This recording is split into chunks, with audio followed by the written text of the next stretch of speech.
अमरावतीची जी जागा आहे ही भारतीय जनता पक्ष लढेल। जो उमेदवार असेल तो भारतीय जनता पक्षाच्या चिन्हावर लढेल। नवनीत राणा तिथल्या सिटिंग खासदार आहेत। नवनीत राणा पूर्ण 5 वर्ष भारतीय जनता पक्षासोबत राहिले आहेत।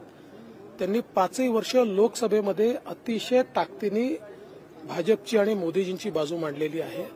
पण शेवटी अंतिम निर्णय आमचं पार्लमेंटरी बोर्ड किंवा आमची इलेक्शन कमिटी ती घेते।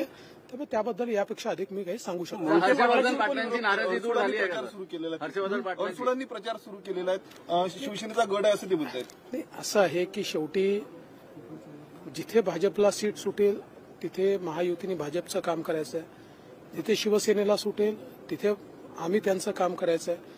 जिथे राष्ट्रवादीला सुटेल तिथे आम्ही दोघांनी त्यांचं काम करायचं आहे। हर्षवर्धन पाटलांची नाराजी दूर झाली आहे। त्यांची नाराजी नव्हती, त्यांचे काही प्रश्न नक्कीच होते। कारण एवढे वर्ष जेव्हा अमोरासमोर लढतो त्यावेळी निश्चित त्यांचे काही प्रश्न असतात।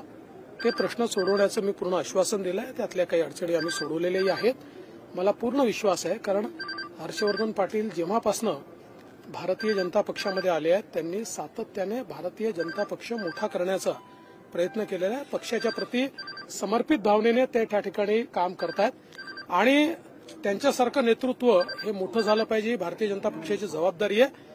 म्हणून मी आपल्याला एवढंच सांगतो की मला पूर्ण विश्वास आहे, पूर्ण ताकदीने हर्षवर्धन पाटील हे आमच्या महायुतीच्या उमेदवाराचं काम करणार।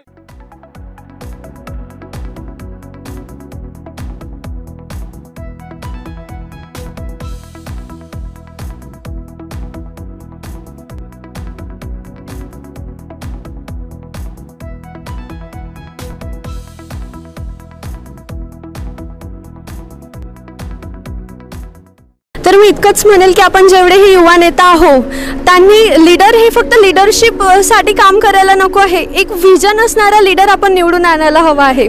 आणि आपल्याला सगळ्यांना माहीत आहे की नवनीत राणा मॅडम अगोदरपासूनच आपल्या युवा नेत्यांसाठी आणि सर्वसामान्यांसाठी काम करत आहेत।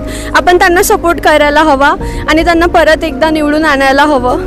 आणि मी तर असं म्हणेल की ज्या पद्धतीने त्या संसदमध्ये आपल्यासाठी मुद्दे कणखरतेने मांडतात आणि आपल्या सर्वसामान्य लोकांचा विचार करतात, खरंच असा लीडर भेटणे नाही। आणि मी एवढंच म्हणेल की रवी राणा आणि नवनीत राणा प्रत्येकांना इच्छा असते मॅडमला पाहण्याची, भेटण्याची, पण त्यापेक्षा जास्त मॅडमचं काम काय आहे त्यावरून सगळेजण त्यांना भेटायला येतात। मॅडमचं आता टेक्सटाईल पार्क आणि नवीन कारखाने, एअरपोर्ट, हे GMC हे सगळं त्यांनी जेवढ्या फास्टमध्ये चालू केलेलं आहे, जेवढ्या फास्टमध्ये काम करत आहे, त्यावरून असं वाटते मॅडम की राणा मॅडम नक्कीच यशस्वी होईल आणि